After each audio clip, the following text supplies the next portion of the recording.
middle children of history, man. No purpose or place. We have no Great War, no Great Depression. Our Great War is a spiritual war.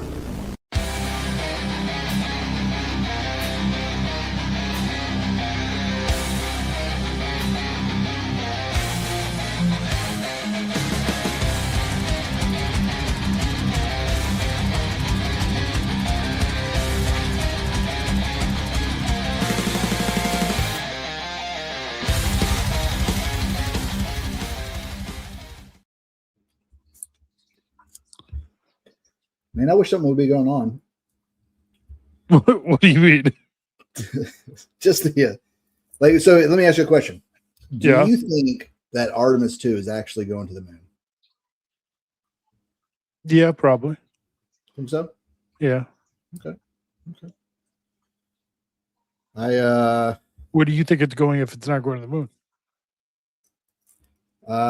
Where do I think it's going if it's not going to the moon? I think that it is likely going to try to go to the moon. Okay. I think something will happen and it won't make it. Okay, that's not what you did. That's like a whole different scenario. I mean, yeah, technically, yes. But okay, let me ask you this. Do you think we have the competency for Artemis 2 to make it to the moon?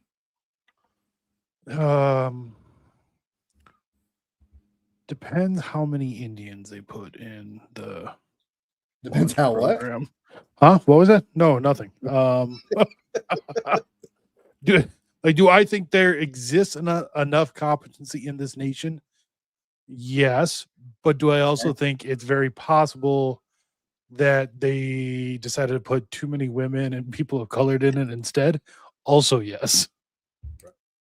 Did you ever see the story of that woman who was in the space station and was causing all kinds of drama on the space station? And Yeah, was damaging the space station. So they had to send her home. So yeah, so she had to come home early. Yeah, I have seen that. Of course, no one will admit it, and it's all Of just course. hearsay. But Yeah. yeah, What would we do without the drama of women? It would be boring. I'll tell you that. So are you pro April Fool's Day or anti April Fool's Day? I hate April Fool's Day. I It's think my it's the least dumbest favorite thing in day. the world. Yeah, 100%. It is. It's right up there with the guys who will insult you and then say they were just joking.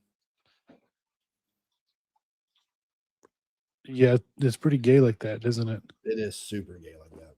I just hate it because like nothing on the internet is useful on April Fool's at all. Yeah, today's a total wash. Like there's Yeah. no point in going on the internet whatsoever today on April Fool's. None It's of them are ridiculous. even funny. Well, I have seen one that was pretty funny. The Ohio WNBA team. Did you see that one?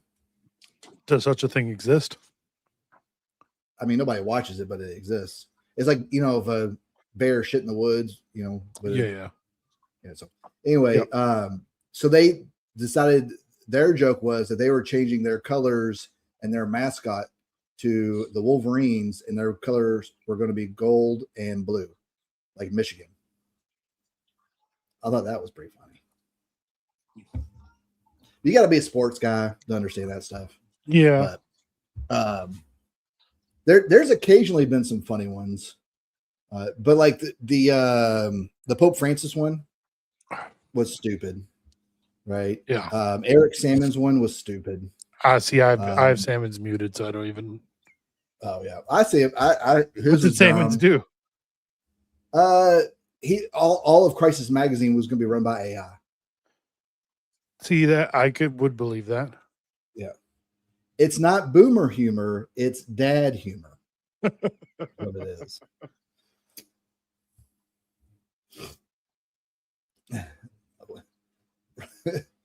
You made your wife promise not that she couldn't pull anything. I bought her a new van yesterday. Of So you course, I made her. bribed her. I bribed her. Cool, I'm down. I hate April Look, man, Fools. how do you think I used to get people in Afghanistan to give me information all the time? I bribed them. I was gonna say death threats. Well, you know, if the bribe didn't work. Fair. what was the article on Fuentes real, or was that part of the What on article? Is that the one about the agnostic atheist saying like Fuentes was right? I don't know. Talking about that one, Paul?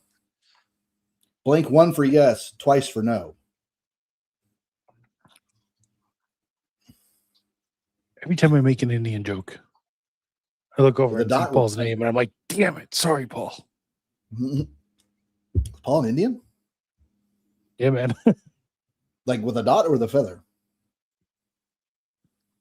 From the subcontinent with the dot, Mm. but he's whiter than I at the same time. 100%.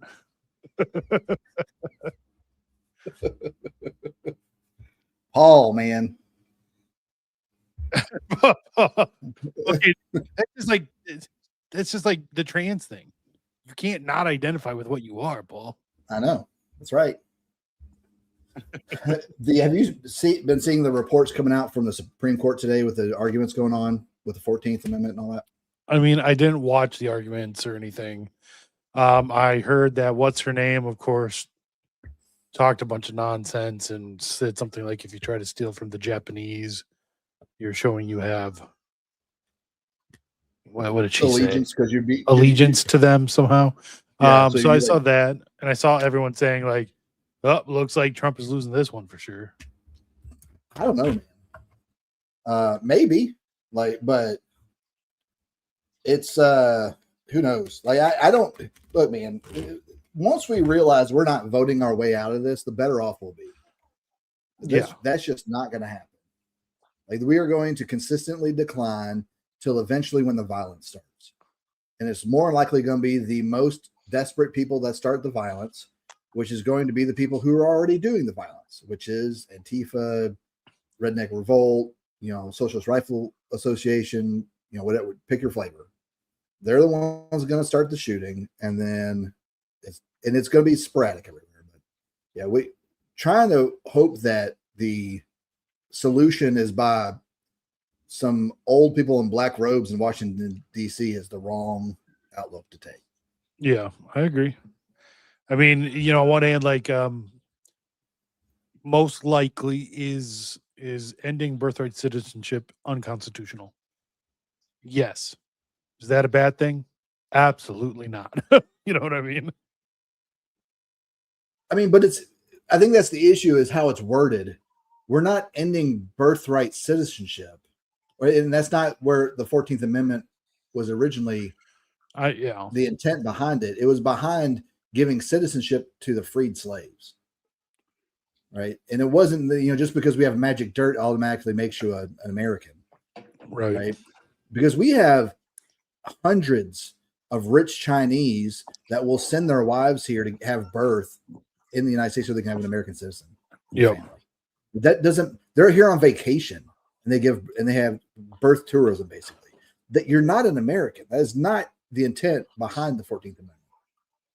Well, that, and back in the 1860s, like took a little bit more than just hopping on a plane for a couple of hours, right? To go to another country. Like, if someone was going to come here to have a kid, they were going to live here, most likely. Yeah.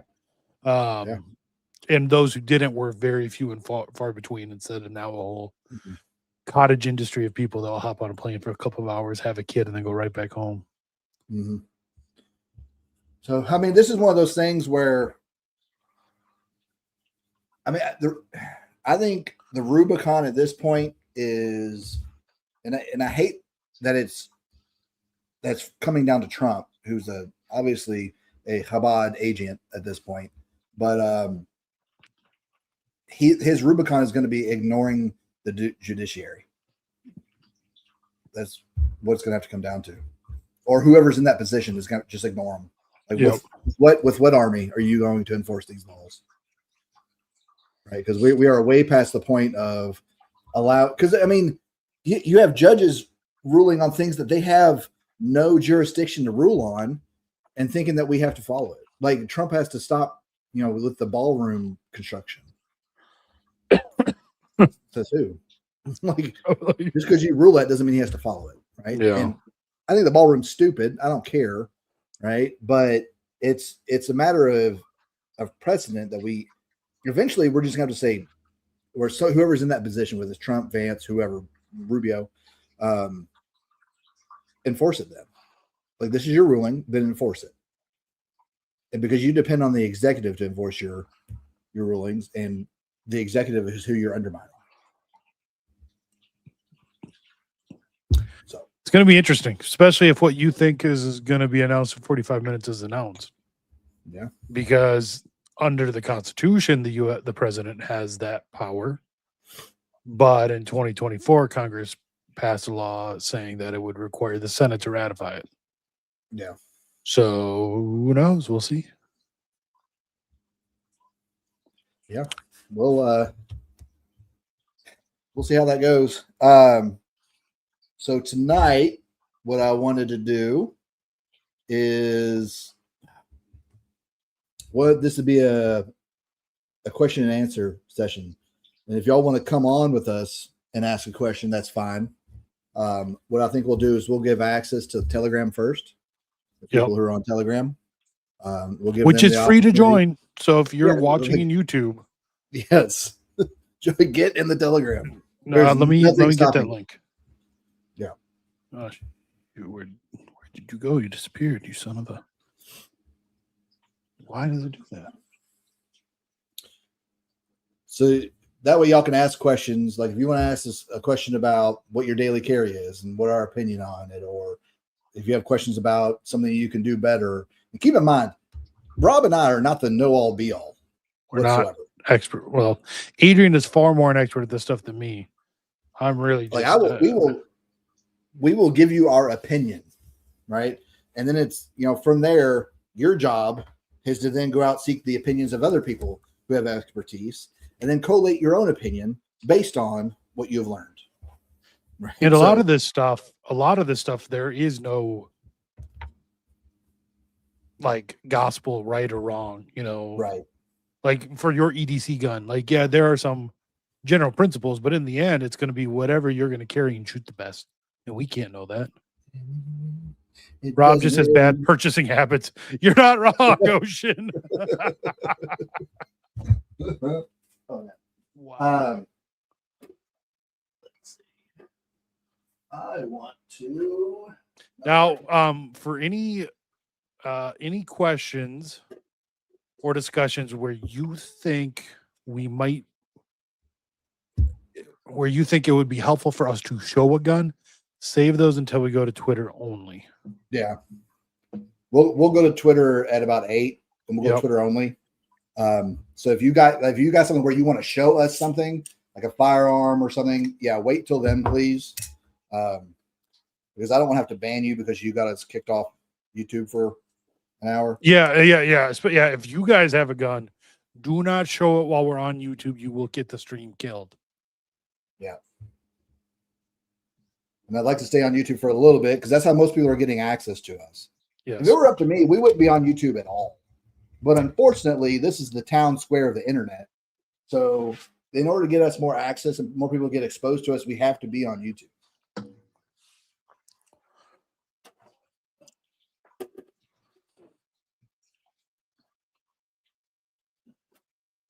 Good enough. All right. Did you put the link in yet? So I put the Telegram link in YouTube. So anyone who's not in Telegram yet, click on that, join the Telegram, and I will put the StreamYard invite link into Telegram here in just a minute.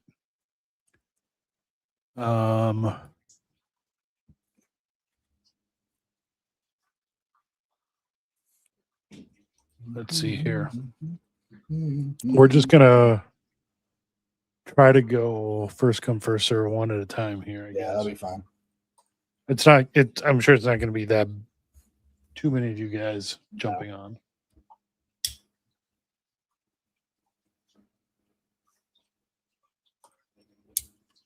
Okay, I just pinned the StreamYard link.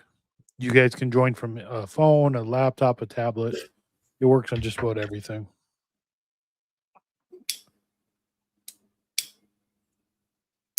How many turkeys? So until we get somebody, Yeah.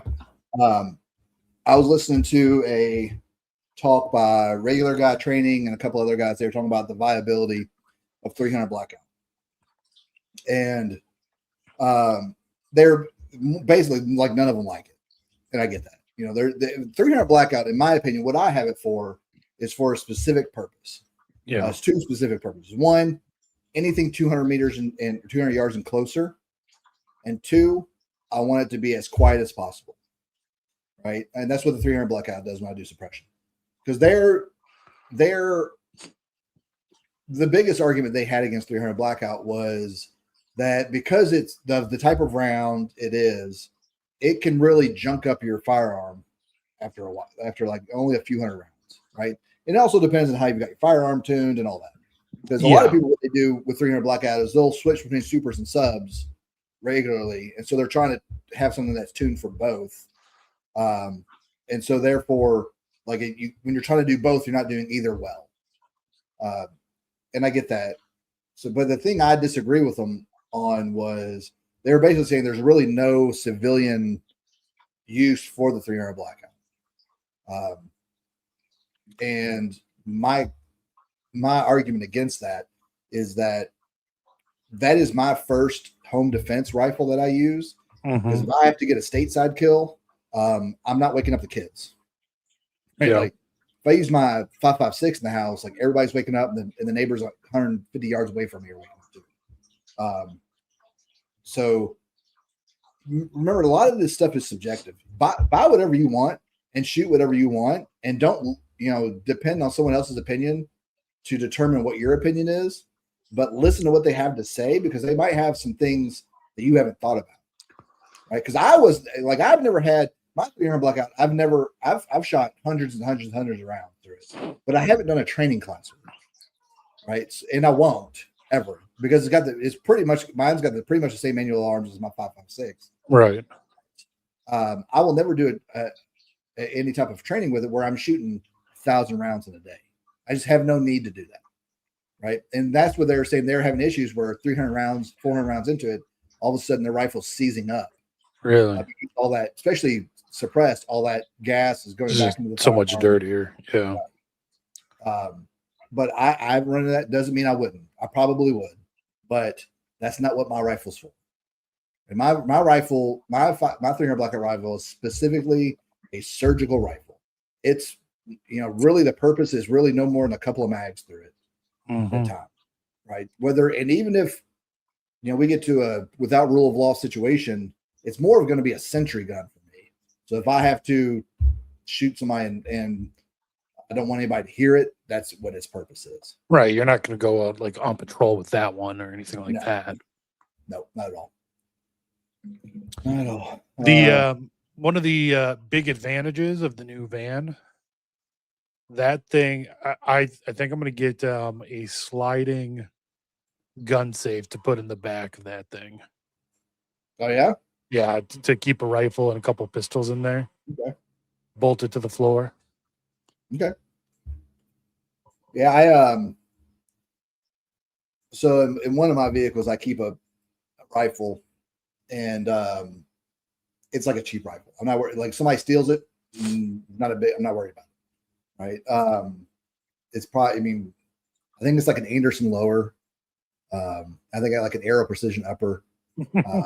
And I've got like a $200 red dot on it. Like I'm really not worried about that thing whatsoever. But I have it, in case I need something a little bit bigger than my everyday carry. But you can't see it either. I've got it in a position, or I've got it hidden basically, to where if you just looked at my car, you wouldn't be able to see it at all. Right. Plus my windows are tinted. But if I wanted to keep something a little bit more pricey in there, that's a little bit more robust in its capability, I would definitely put it safe. Yes. Yeah. If you can bolt it somehow to the frame, then that's even better, because that keeps it from being just snatched out or just pulled out with someone real quick. Well, until we get someone actually willing to come on, it just for the record, guys, it does allow you to come on and keep the camera off and just use your microphone. So if you don't want to show your face, that's okay too. Yeah, you don't have to show your face. But some other questions. One, is this the same shirt I wore yesterday on Avoiding Babylon? It could be. I don't think it is. What do we think about AI? Is there going to be serfdom soon? What do you think is next? I What do you am think is next in entirely, the far future? I am entirely unimpressed with AI. Taffy does some really fun things with it. Yeah. But as far as it's like this claim that they've achieved AGI, right? Like, no, that'll never happen. And I'm also not worried about the robots either. The biggest issue we have with the clankers is the batteries, right? The batteries just don't last.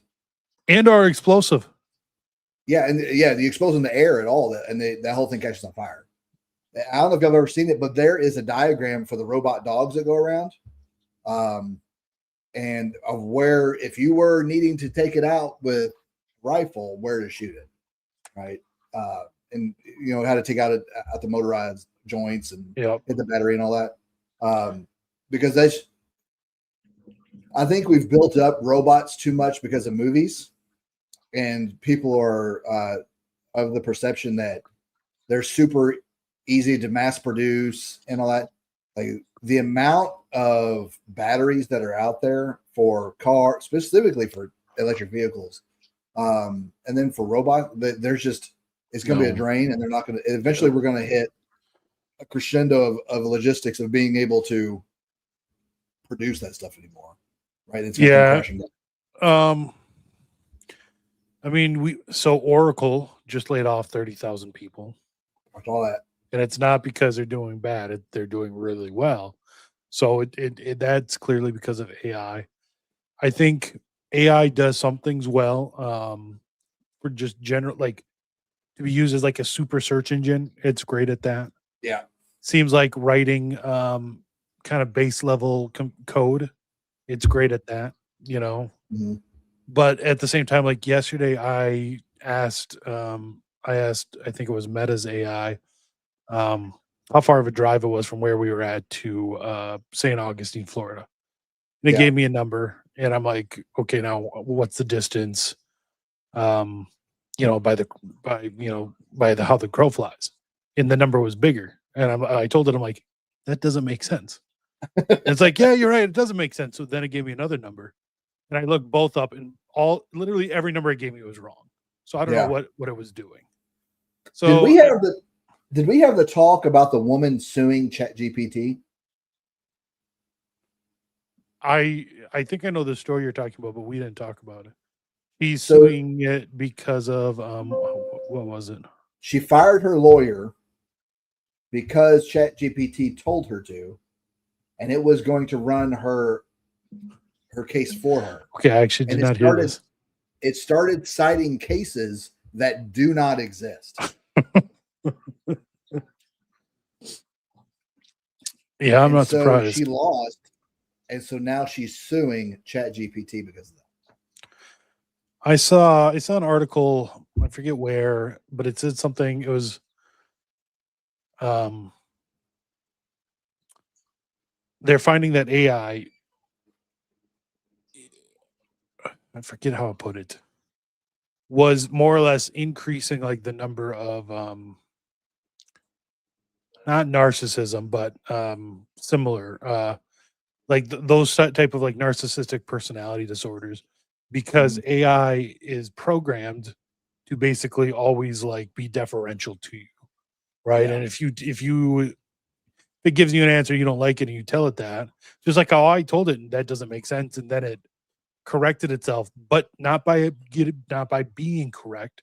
It just corrected itself so that it agreed with me, right? It was still wrong.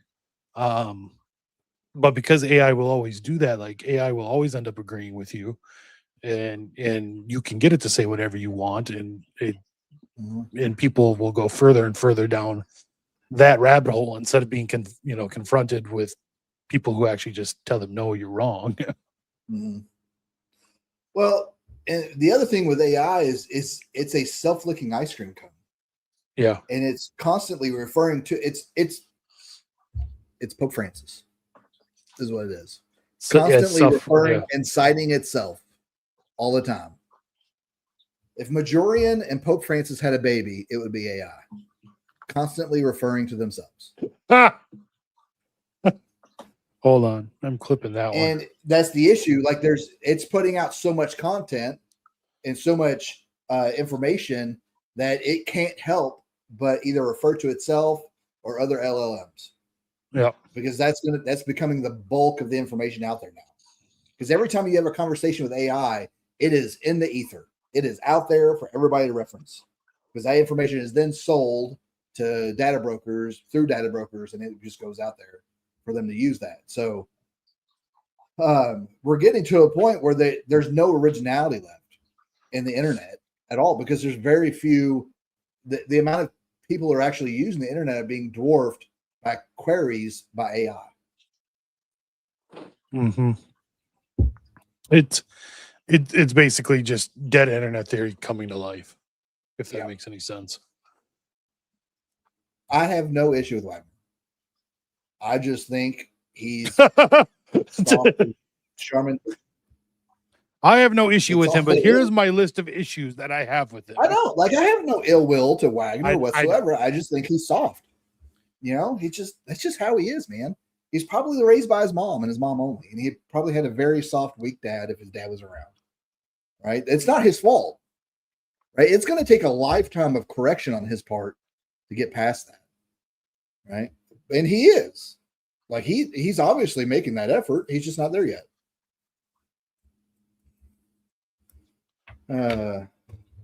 Bro, some of the best music is AI. Like, there's a woman on Instagram who gets these really toxic messages from her mom, and she has them turned into emo songs. That's amazing, and it is phenomenal. Taffy, if you're listening, I have an idea of a video you could do if you wanted. You would have to take Weird Al's White and Nerdy and change the lyrics and have AI redo it as Trad and Nerdy. And then it'd be a video of me driving this big white van, basically.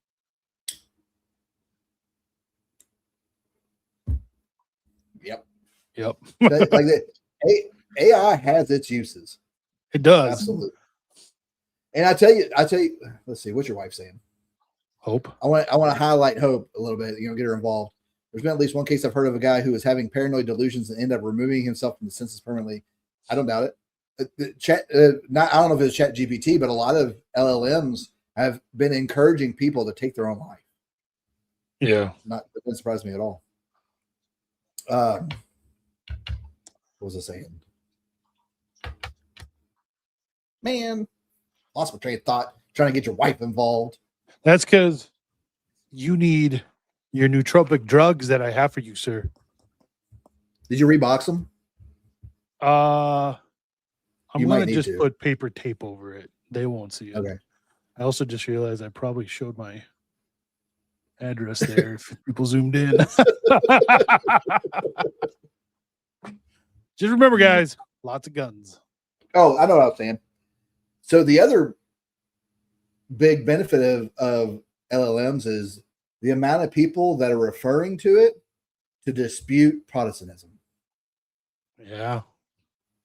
And we keep seeing these reports, like, for instance, my diocese, I believe, has a little over 100% more people joining the church this year than they did last year. So I saw a map that had color-coded, like, all the dioceses in the country into compared to the average, how much more people are joining this year. Turns out my diocese is the top in the country, 145% more people joining this year than average. I believe it, man. Everywhere, like all the OCIA classes for the parishes around us, like for instance, one that's down the road from me. Last year, their OCIA class was 8. This year, it's 42. That is nuts. And a majority of them are adults under the age of 35. That's awesome. And so something's in the water. obviously. Besides The Holy- whatever's making the frogs gay. Well, yeah. But the Holy Ghost is obviously working. Because so I'm gonna confess something to y'all a little bit. When I first heard the news, we had a bunch of people converting. I was thinking, oh no, now Rome will never do anything to turn back the demographic decline. Like if they don't have the incentive to do something because their coffers are light, right? And now because a bunch of people are joining and becoming Catholic, they're never going to do anything. And it's just perpetuating the problem. It's prolonging the issue.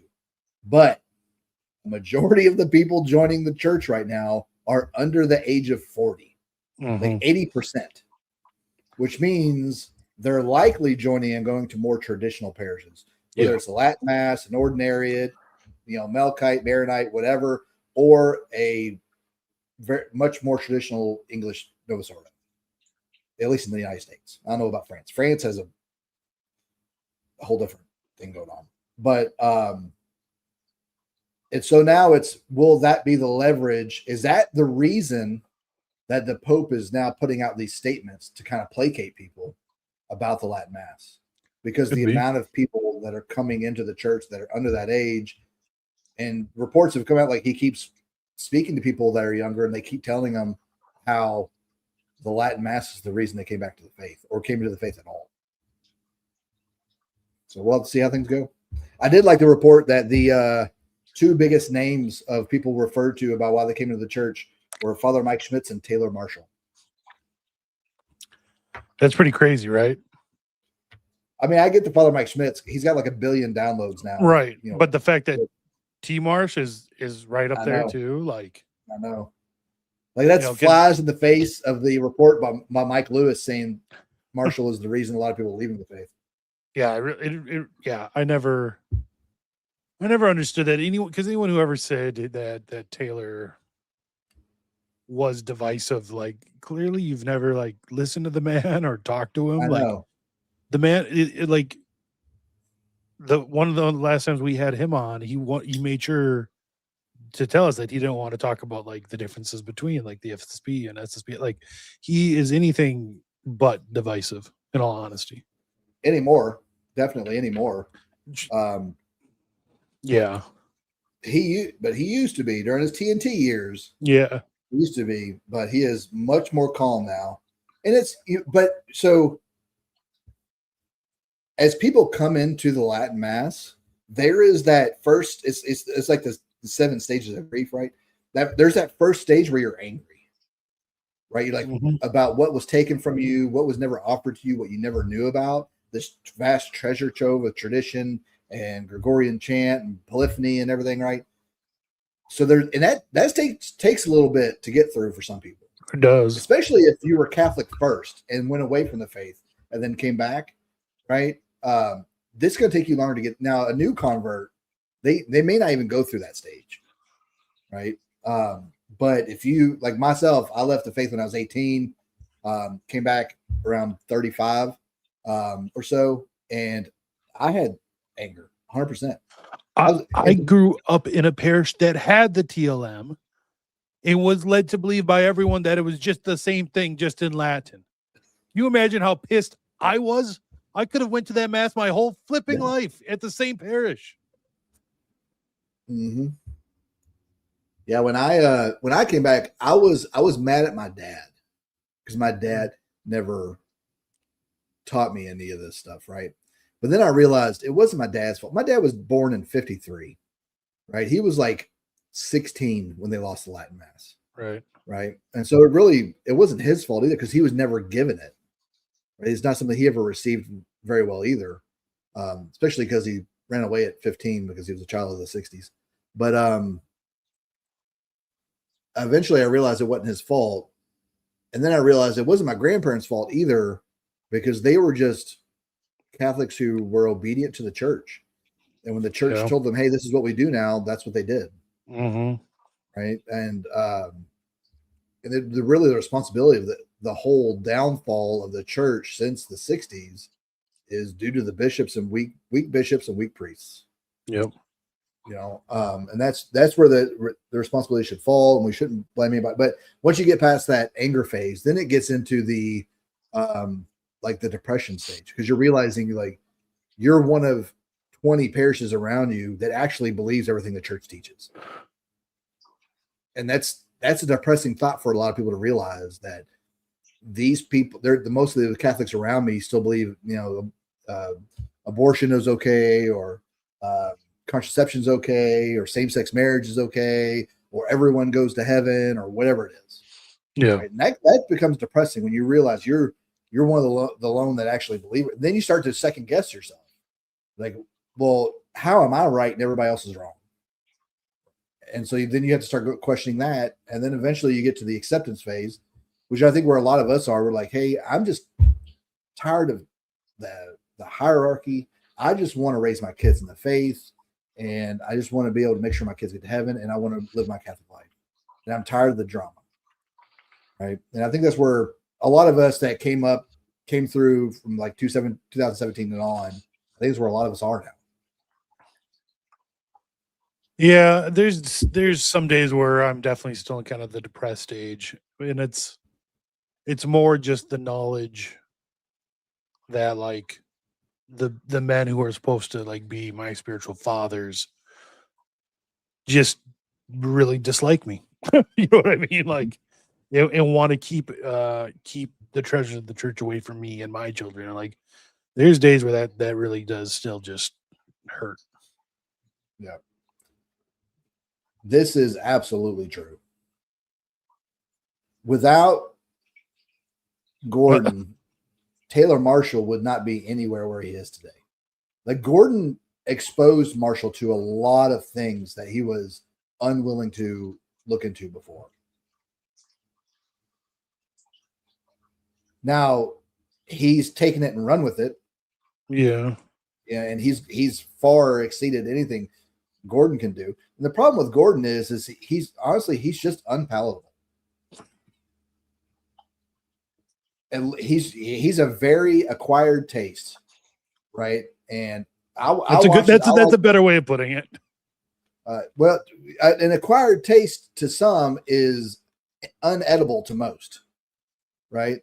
Yeah. And that's just, you have to be in a certain mindset and have a certain thickness of skin to be able to listen to Gordon. And I listen to Gordon. I'm a Marine. Like, yelling is my love language. I get it. But most people, especially people coming into the faith who are trying to purify themselves of their previous behaviors, Gordon's really easy to go back to those previous behaviors with, because the amount of true, the sharpness to his opinions, right? His language he uses sometimes, and some people don't want to be drawn. That's too much of a temptation to go back to how they previously were. Mm-hmm. Yeah, Anthony is an acquired taste too. Anthony is an acquired taste. That is true. Lobster's easier to get used to. I watched y'all. I had to watch y'all show in 2 parts from last night. I have to rewatch it because I did not pick up anything as I was watching the chat and stuff. Like, it was way beyond me at that point. Dr. Haugen he's almost speaking a different language, right? There are so many terms that he's using different definitions with that if you don't listen to him for a while to pick those things up, it flies over your head. Like, when he's talking about the singularity and egregore and like, what the are you talking about, man? Like, I need you to start off every show with a definition of terms. Yeah, and it's hard listening or watching because for me anyways, I'm a very visual person. Like, if I see a word, I'll remember that word forever. But if I hear a word and don't know how it's spelled, it's like, I don't know what the hell he just said. I don't know what he's talking about. Yeah. Ocean, you have no idea. Like, it takes a certain kind of person to want to hang out with me. Like, I've got people at church who I'm pretty sure avoid me at all costs. And that's fine. I'm not I'm not everybody's cup of tea, and I get that. I'm fine with that. But it's just funny because the conversations I have with some guys is completely different than how they talk with everyone.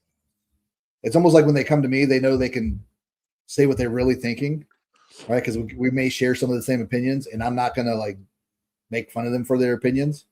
But then I see them talking with other people. I'm like, you are really toning down who you are with these other people. Let's see. So nobody wants to come on and ask any questions? I just posted it Y'all, in the main Avoiding Babylon group, so we'll see. y'all are pathetic. Maybe they're all just waiting for when we can do gun talk. I doubt it. I think we got a bunch of cowards who don't want to get on. Yeah, I think is what it is.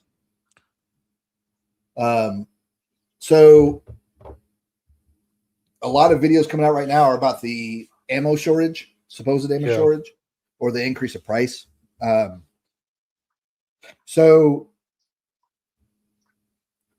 keep in mind that you're going to see a lot of those videos pushed out right now because that's what's popular on the algorithm. You're having guys who normally only get like 500-600 views on a video, all of a sudden getting 100,000 views because they put out a video about the ammo shortage. Okay. And now that's enticing them to do more videos like that.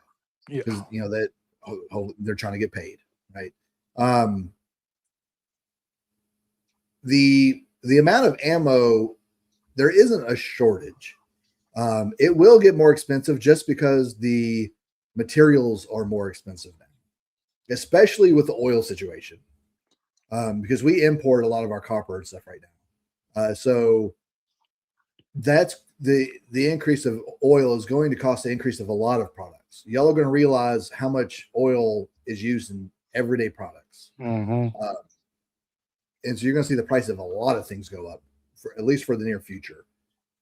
But what I would caution y'all against is from panic buying of ammo.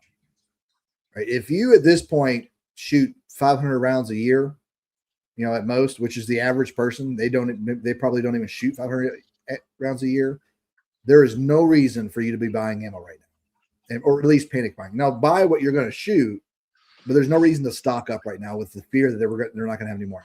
You're just going to end up with a lot of ammo you're not going to use at a way more expensive price than you needed to. Exactly. So, like for instance, when it comes to investing, there's a strategy called dollar cost averaging. Right. So say your investment every month, you're putting in $100 into investments, right? The stock market or something. And you may be buying stock at $5 a share right now. And then it spikes up to $7 for a month or two, right? And then it comes back down to $4. Overall, your average is going to be around $5.50, right? Over those months. You're trying to dollar cost average that stuff. You can do that with ammo, right? Buy a little bit at a time. And then as it comes back down, your average comes down too. But do not panic buy right now. There's no reason to do that, especially if you don't shoot.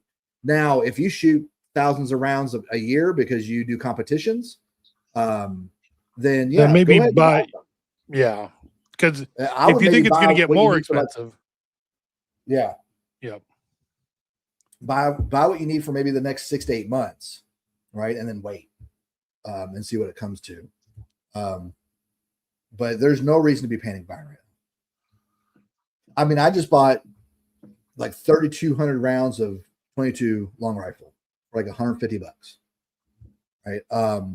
Which is fantastic because I have a conversion kit for my AR that shoots 22 long rifle, and so I'll practice with that a lot. It's a lot cheaper to shoot that at 7 cents a round, or whatever it is, than 45 to 50 cents a round of 5.56.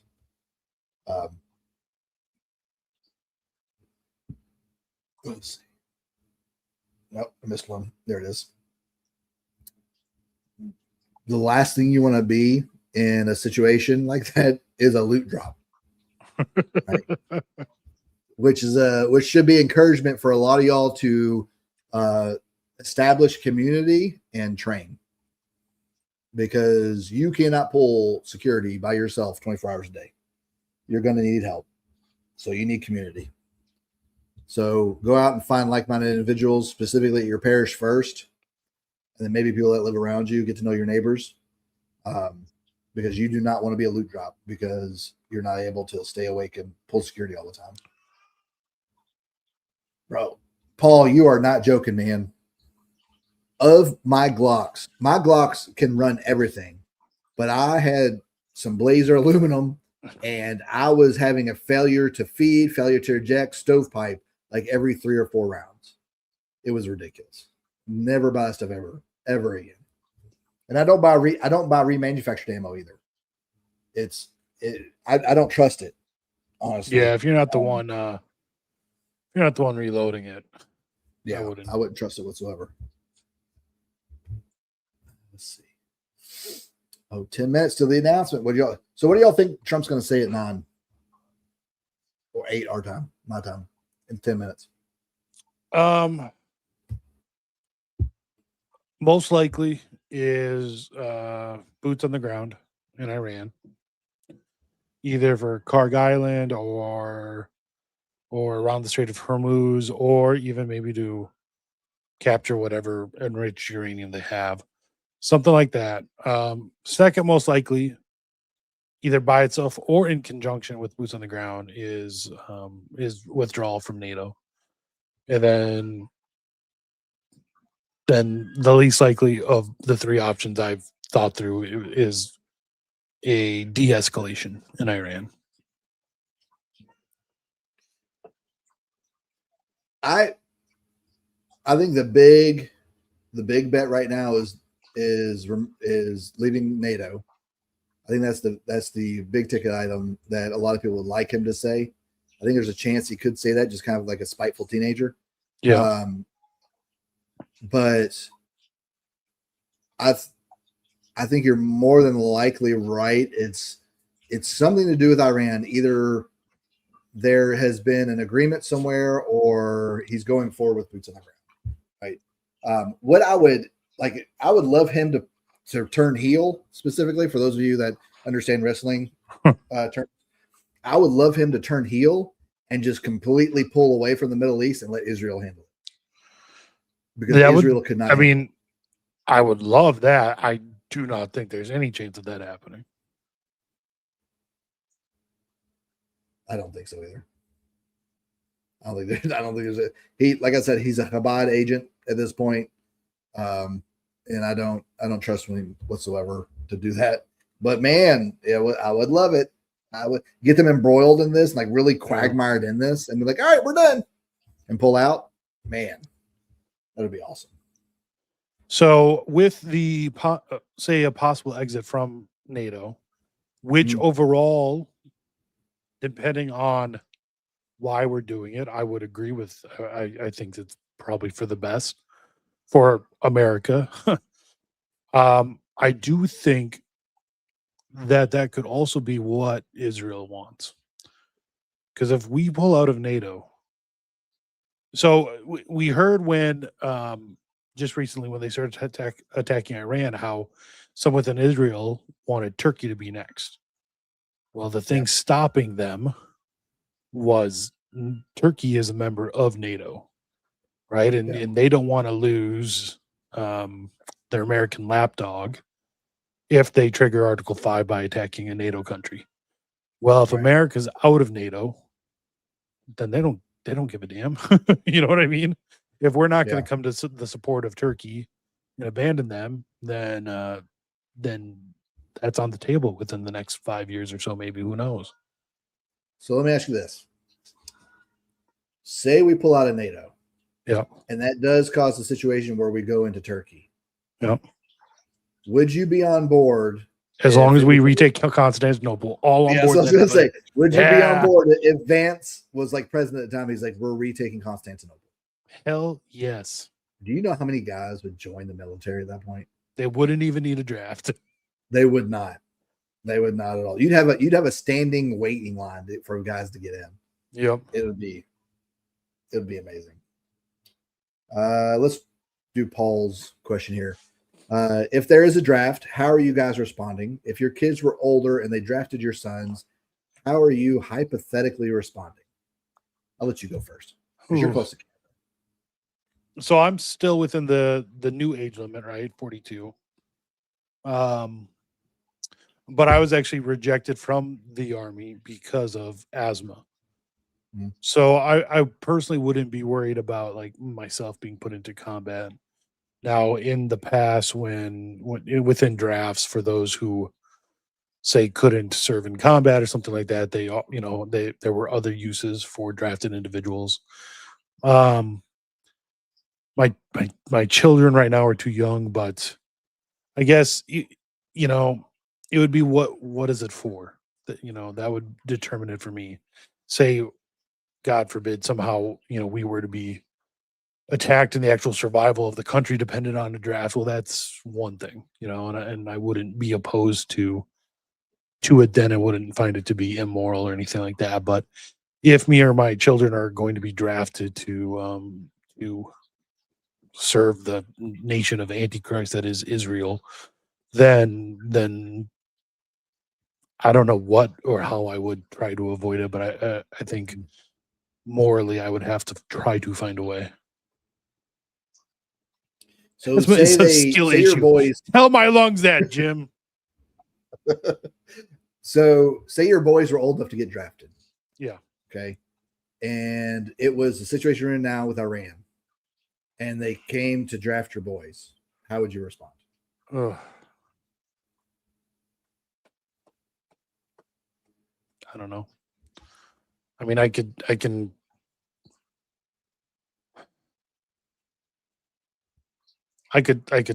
say I would try to stand up and physically fight, and maybe I would, but it's hard to know for sure, obviously. Maybe it would come to violence, and not obviously I couldn't preemptively start shooting at them as they're down the driveway or something, but make it known that no one's taking my kids out of my house while I'm alive. And then I don't know, but I can't say for sure I would have that sort of courage or strength. I don't know. Yeah, I think to your point earlier, if the situation was where there was a conflict that came upon our shores, they wouldn't need a draft, right? At all. Yeah, like you'd have a lot of people in the South who would take up the slack for all the people in the Northwest and the Northeast that didn't join. Yeah, right? And the majority of the people in the military anyway come from the Southeast and Texas. Yeah, it's something like 75% of people in the military come from the southeastern states, Kentucky and South, and Texas. But even if it was, say, liberating Europe from all the Mohammedans there now, I could make a case where that's a moral and just war, obviously. So that would be far different than doing Israel's bidding. Yeah. I think what's happening right now in Iran is a huge overstep of Israel's influence. Yeah. I think more people are seeing what's going on there than normally would have even bothered to look into it. I think in the end, this is going to be the thing that undoes Israel's influence on things. But for me, because I've only got one son, I've got one boy, and in that instance, or even say they draft women too, say they come after my girls,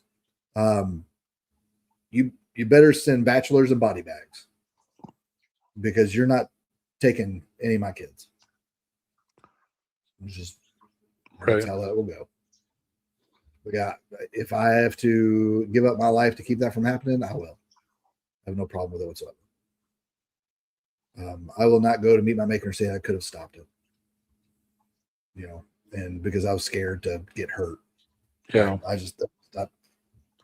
That's just not what's good. And courage is contagious. So hopefully, if someone sees my example, then that spurs other people to stop it as well. Mm-hmm. And especially with their kids. That would be my hope. But that's just where I'm willing to take it.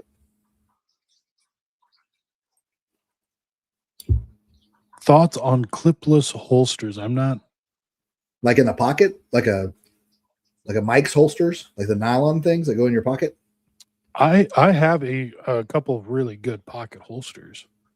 Kydex pocket holsters made by Vetter. I think they're the Vetter pocket lockers, and like for little pocket micro nines, they do work well. But I don't know what he means there. I don't know either. They do have those. Like obviously, I have like outside the waistband holsters that have like loops or something like that instead of Yeah. clips. But I don't know. Yeah. Yeah. Like maybe. Send a photo to either. Yeah. Let us know who you send it to, me or Adrian. Because like the guys who make the Neo mags, the mag clip, they make clips that go into holsters that aren't like they're attached to that you basically have like a receptacle, kind of like a seat belt receptacle type thing attached to your belt, and then you have like a seat belt male adapter that goes into it and clicks that way. But and I've never I've like, well, that's interesting. I would probably try it. I don't think I would use it because I like metal double clips because there's a lot of times I'm usually carrying appendix. But if I'm at a point where I'm having to tuck in my shirt, like for work or something, and I'm wearing like a blazer or a vest or something, then I'm going to go more 3 o'clock, and then I have to move it that way, right? And it can be hard to do with like like the plastic ones bend real easy. And I've had times where my plastic holster of the plastic clip holster came out of my pants, right? Because it got bent so much for me, bending over, picking stuff up, moving around, twisting, whatever. And it just, when I bent over one time, it fell out off my belt. It may not let you put links in though. Not in live chat. Yeah, it won't let you put it in live chat, Jim. My accent is so contagious. Could y'all imagine a surgeon coming up to you and go, look, this is what we're going to do, right? We're going to cut him open, saw right into his forehead. We're going to dig around. We're going to get that tumor. We're going to get right on out. Okay. Scare me to death, man. As he's spitting his chew into his big old Bucky's cup. Okay, you DM'd me. Let me look forward here. Ocean, you're too young for dating advice. You should not be dating until you're ready to marry. That's my dating advice. Yeah, I know what Adrian's going to say about this holster. And I'm right there with him probably. Oh, is it the PH Elster? The No. Eidolon or whatever it is? No, this is like a We the People version of the Uncle Mike's special. Yeah, I'm not a fan. So here's the issue. It's not Kydex.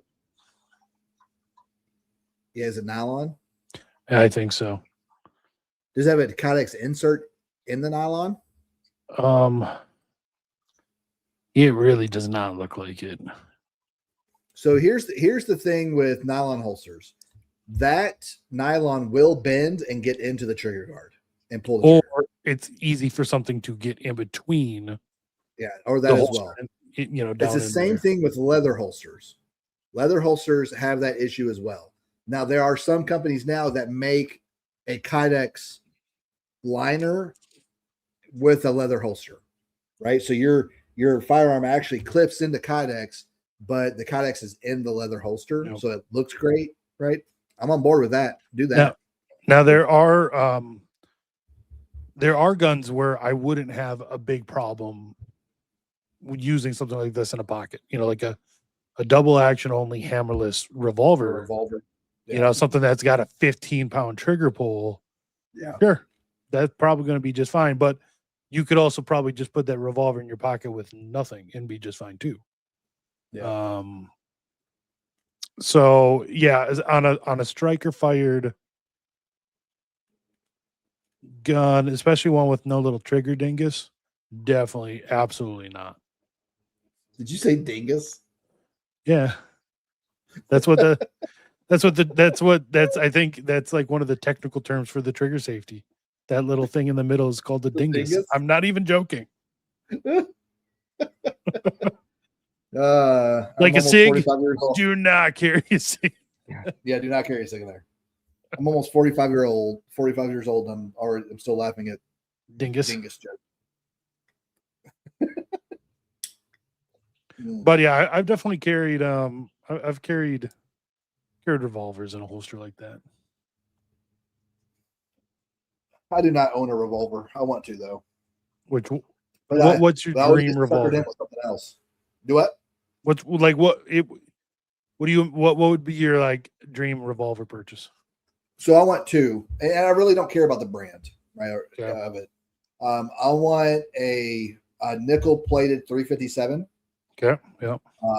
And I want a 38 special snubs nose without the hammer. Okay. Yep. Yeah, I got Those are the, I forget the model, but one of the Smith and Wesson hammerless 38 airweights, I have one of those. And it is nice because you can throw that thing in like your gym short pockets, and you don't have to worry too much about it. But you got 5 rounds of 38 plus P. Like my gym carry right now is a Glock, like the first gen Glock 43, but I have a +2 plate on it, so it goes from 6 to 8 rounds, and I always carry an extra mag with it. The problem with those small subcompact guns is they're super shoot at 7 yards.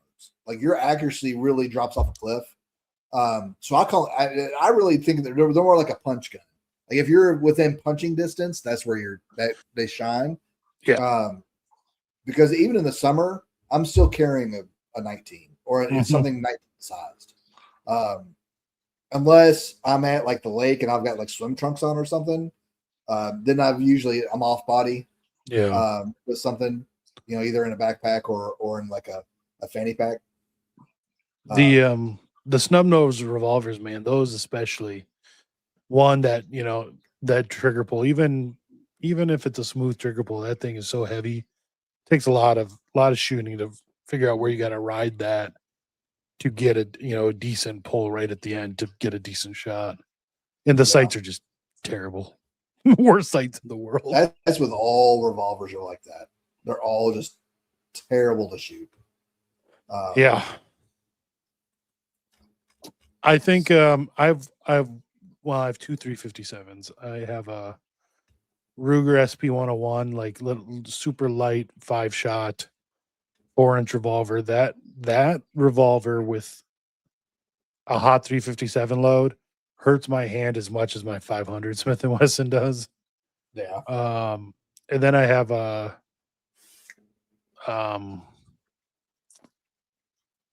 Colt single action Army replica, chambered in 357, and that thing with the same hot loads as like that Ruger 357, you can't hardly feel those loads in that gun because it's so heavy. Yeah. But the Colt what is it? The Colt is it the Anaconda is the 44 Magnum, right? Mm-hmm. Yep. Which is it the Cobra? No, Python, the Colt Python. 6-inch Colt Python, nickel plated, like Rick Grimes carries in The Walking Dead. No, Dirty Harry Gun's 44. Magnum. Is it? Yep. No. That's a Smith and Wesson Model 29. Paul, the Glock 26 is the Glock 19 for midgets. Yeah. You see the Glock's putting out the 15-round 43X mags now? Yeah, that's like Shield has been doing that for like 10 years. Yeah, I know. Come on, like, man. Yeah, it's all right. Should we go over to Twitter so we can actually show guns and stuff? Yeah, let's do that. Okay. All right, so we're going to transition over to Twitter only. Let me throw. I'm going to throw the link After Dark. I'm going to throw the link to your stream in the YouTube so people can go to your page here. Okay.